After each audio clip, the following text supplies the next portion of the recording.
আসসালামু আলাইকুম। এ পর্বে দেখাবো মাইক্রোসফট এক্সেল এর এক্সাক্ট ফর্মুলা। এখানে একটি প্রোডাক্ট লিস্ট রয়েছে এবং এখানে একটি প্রোডাক্ট লিস্ট রয়েছে। এই প্রোডাক্টের সাথে এই প্রোডাক্টের মিল আছে কিনা এটা চেক করতে পারবো এক্সাক্ট ফাংশন ব্যবহার করে। তো চলুন প্রথমে টাইপ করবেন সমান, এরপরে কিবোর্ড থেকে এক্সাক্ট ইএক্স এট সিটি। তো এখানে যখন এক্সাক্ট ফর্মুলা লিস্ট চলে এসেছে, ফর্মুলাগুলো রিকমেন্ড করছে, আপনার যেটা দরকার সেটি সিলেক্ট করবেন। এটি সিলেক্ট করার ক্ষেত্রে আপ অ্যারো এবং ডাউন অ্যারো ব্যবহার করতে পারবেন। তো যেহেতু আপনার এক্সাক্ট ফাংশনটা উপরে আছে সেহেতু উপরেরটা সিলেক্ট করা আছে। আপনি কিবোর্ড থেকে ট্যাব কি প্রেস করবেন, ফর্মুলাটা লেখা চলে আসলো। এক্সাক্ট ফর্মুলার দুইটি আর্গুমেন্ট রয়েছে, টেক্সট 1 এবং টেক্সট 2। টেক্সট 1 হচ্ছে প্রথম যে আমরা প্রোডাক্ট রয়েছে এই প্রোডাক্টটা টেক্সট 1, এরপরে কমা দিবেন, দ্বিতীয় প্রোডাক্টের সাথে ম্যাচ করতে চাইছে দ্বিতীয় প্রোডাক্টটি টেক্সট 2। এরপরে কিবোর্ড থেকে এন্টার কি প্রেস করবেন, তাহলে দেখুন আপনার এখানে একটি রেজাল্ট চলে এসেছে। মিল থাকলে ট্রু আসবে, আর যদি মিল না থাকে তাহলে ফলস আসবে। নিচের প্রোডাক্টগুলো চেক করতে যাই, তো আপনার এই কর্নারে গিয়ে এখানে যদি মাউস পয়েন্টার নিয়ে গিয়ে প্লাস চিহ্ন যখন আইকনটা থাকবে, প্লাস আইকনটা, তখন কিবোর্ডের মাউস থেকে ডাবল ক্লিক করবেন। দেখুন আপনার নিচে চলে আসলো। এখানে একটু দেখুন যে এখানেও আপনার ডিভিডি লেখা আছে, এখানে ডিভিডি লেখা আছে, কিন্তু এখানে রেজাল্ট ট্রু আসার কথা ছিল, এখানে কিন্তু ফলস আসলো। কারণটা কি?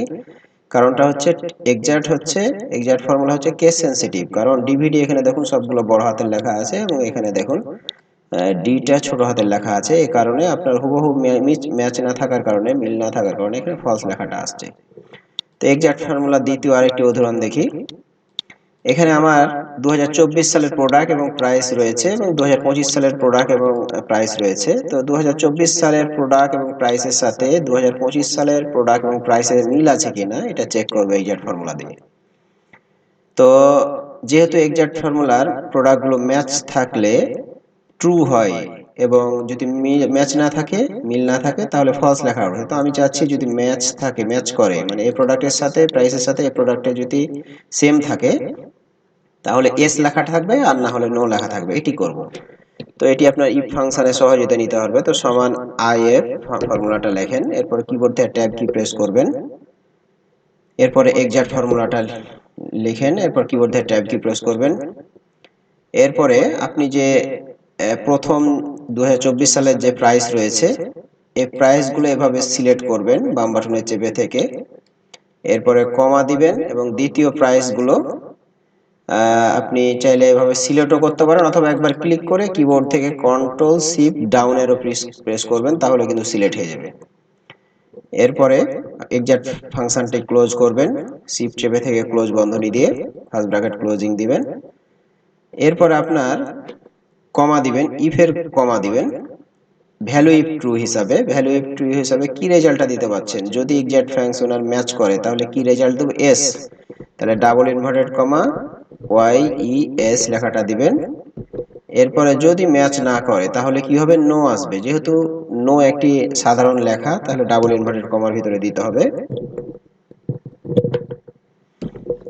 এরপরে আপনি ইফ ফাংশনটি ক্লোজ করবেন, শিফট চেপে থেকে ক্লোজ বন্ধনী দিলাম। এরপর হিট করবেন, এন্টার চাপবেন, দেখুন আপনার চলে আসলো রেজাল্ট। আপনার যেটি ম্যাচ আছে, দেখুন আপনার এখানে 2024 সালে 2148 এবং 2025 সালে 2148, এই জন্য এখানে এস লেখা আছে। যেটা মিল আছে সেটা এস লেখা আছে, নাহলে নো আছে। তো আশা করা যায় এই উদাহরণটি বুঝতে পারলেন। তো চলুন আরেকটি উদাহরণ দেখাই।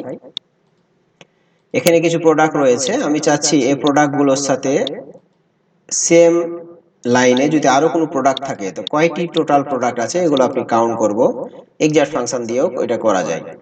তো আপনার এক্সাক্ট ফাংশনকে সাপোর্ট দেওয়ার জন্য আপনি সাম প্রোডাক্টও ব্যবহার করতে পারেন বা সরাসরি সামও ব্যবহার করতে পারেন। তো চলুন আমি সাম দিয়ে দেখাই। তো আপনি সমান সাম টাইপ করবেন, কিবোর্ড থেকে ট্যাব কি প্রেস, এরপরে কাস্টম এক্সাক্ট করার জন্য দুইবার হাইফেন দিবেন বা মাইনাস চিহ্নটা দিবেন, এরপরে এক্সাক্ট ফর্মুলাটা লিখবেন। এরপরে আপনার এক্সাক্ট বলতে আপনার এই যে আপনার